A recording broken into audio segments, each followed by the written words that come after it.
Laudetur Jesus Christus, Semper Laudetur. Bonjour mes frères et sœurs. Est-ce que vous connaissez les principes de la vie?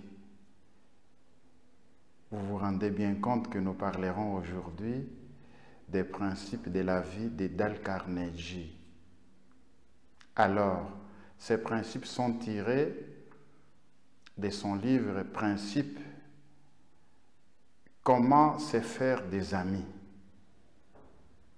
Que devons-nous faire pour être sympathiques, convaincants?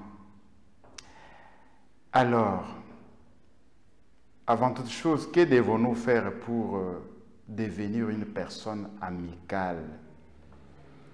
Premier principe, ne critiquez pas, ne condamnez pas, ne vous plaignez pas.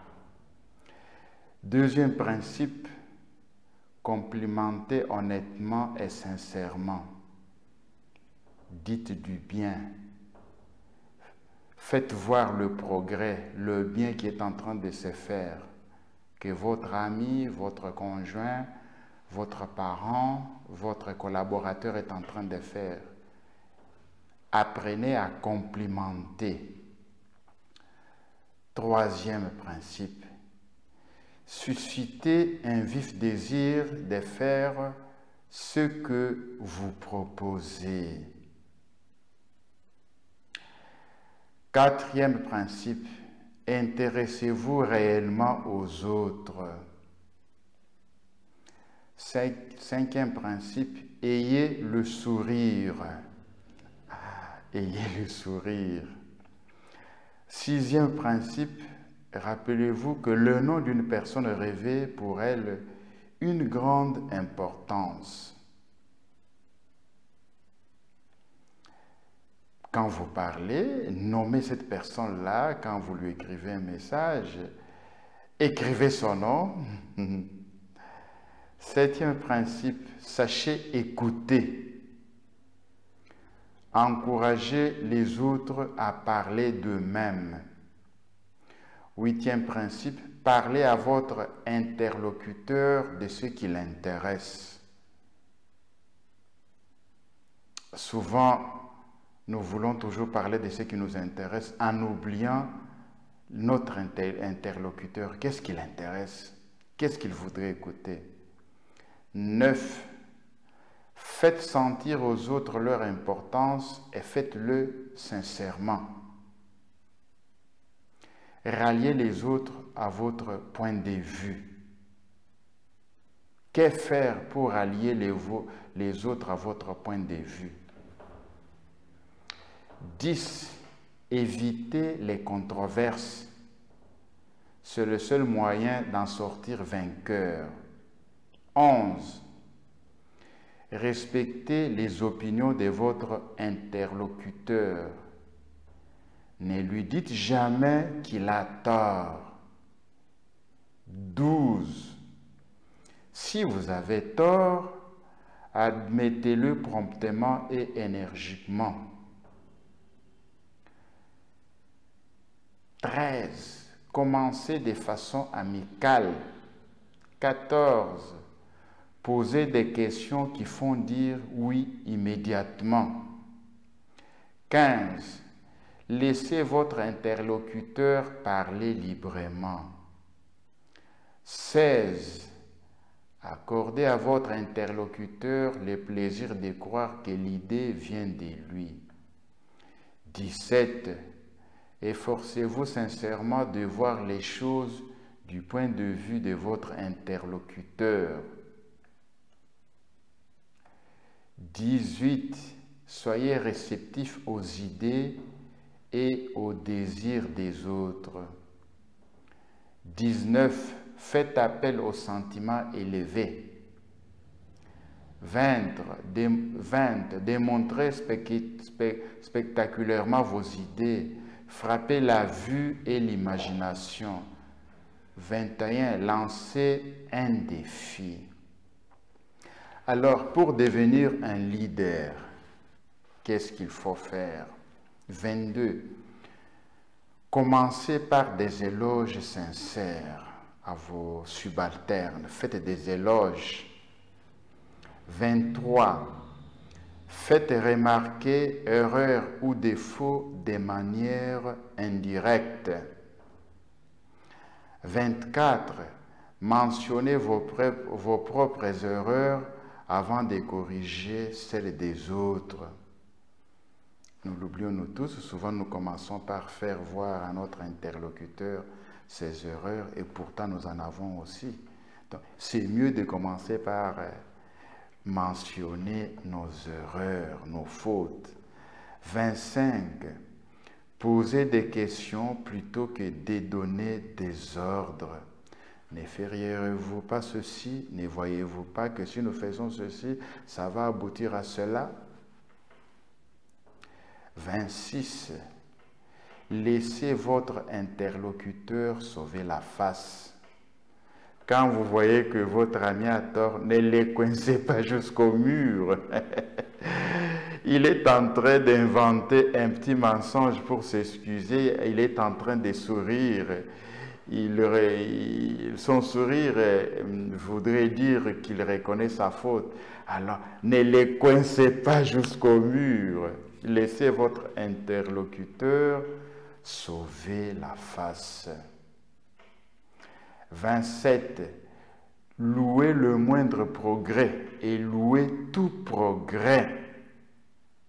Le moindre progrès, louez-le. Surtout si vous êtes un chef, apprenez à louer vos subalternes. Apprenez à louer dans la vie. Soyez chaleureux dans vos encouragements et généreux dans vos éloges. Ne gardez pas les éloges et les encouragements dans votre cœur. Exprimez-les. 28. Donnez à votre interlocuteur une belle réputation à mériter. 29. Encouragez. Que l'erreur semble facile à corriger. N'enfoncez pas, n'enfoncez pas. Parce que quelqu'un est tombé dans l'erreur, vous l'enfoncez et vous lui faites voir qu'il est incapable de faire quoi que ce soit dans la vie et qu'il ne s'en sortira jamais. Donc il faut vraiment encourager. 30. Rendez les autres heureux de faire ce que vous suggérez. Alors, il y a d'autres principes pour vaincre le stress. Comment vaincre le stress? Premier principe, vivez un jour à la fois.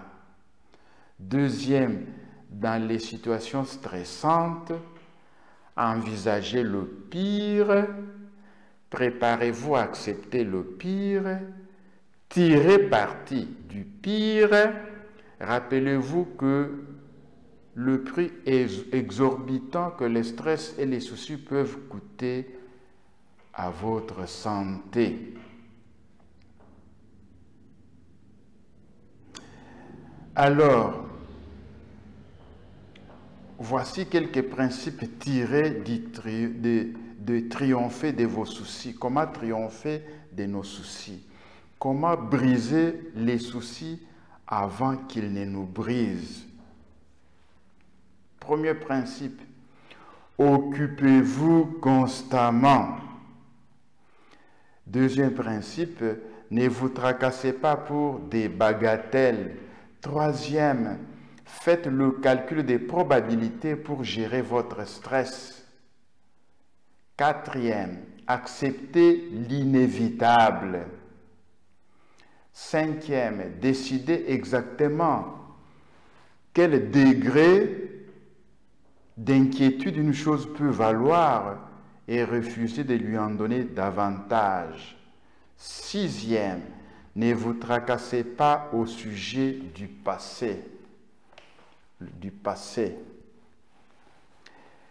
Forgez une tournure d'esprit qui vous apportera paix et bonheur.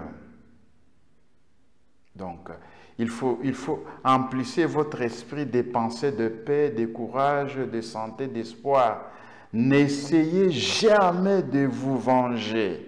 J'insiste, n'essayez jamais de vous venger. Attendez-vous toujours à l'ingratitude. Faites du bien, même à vos ennemis, faites du bien à quiconque se trouve dans le besoin. Au même moment, attendez-vous à l'ingratitude. Énumérez vos raisons d'être heureux plutôt que vos malheurs. Peut-être, il y a beaucoup de raisons dans votre vie pour être heureux.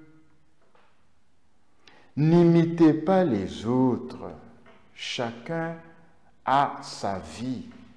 Et puis, apprenez à tirer parti de vos épreuves. Cherchez à créer le bonheur autour de vous. Souvent, nous nous comparons aux autres, nous voyons le bonheur des autres et nous croyons que le bonheur n'est pas autour de nous. Nous voulons être là où se trouve l'autre et pourtant le bonheur se trouve là où nous sommes. Alors, comment garder votre sérénité face aux critiques? Premier principe, rappelez-vous qu'une critique injuste cache souvent un compliment. Je reprends, rappelez-vous qu'une critique injuste cache souvent un compliment. Deuxième principe, faites vraiment de votre mieux en tout. Troisième, analysez vos erreurs et faites votre autocritique. Alors, vous garderez votre sérénité. Et si vous vous êtes trompé, ne paniquez pas. Ne vivez pas dans le sentiment perpétuel de culpabilité. L'erreur est humaine. Errare humano est. Vous vous êtes trompé. Analysez vos erreurs, pourquoi vous êtes tombé, redressez-vous. Si vous êtes incapable de vous redresser par vous-même, demandez de l'aide à Dieu dans la prière.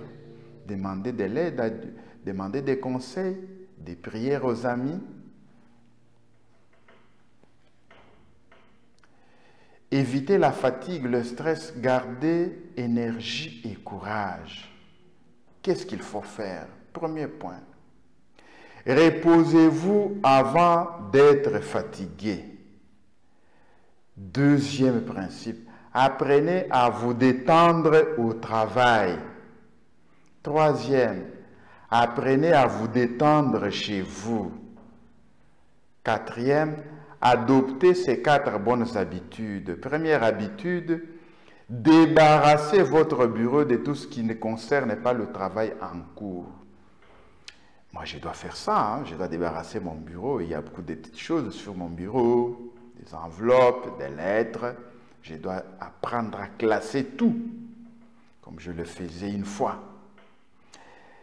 Deuxième habitude, exécutez vos tâches par ordre d'importance. Ça, c'est capital. Troisième habitude, résolvez un problème sur les champs si vous avez suffisamment d'éléments pour décider. Quatrième habitude, apprenez à organiser, à déléguer et à superviser. Mettez de l'enthousiasme dans votre travail. Ne redoutez pas l'insomnie. Il y a des années, quand j'avais l'insomnie, et j'utilisais ce temps-là pour prier. S'il vous arrive d'avoir l'insomnie, utilisez ce temps pour prier. Laudetur Jesus Christus, Semper Laudetur.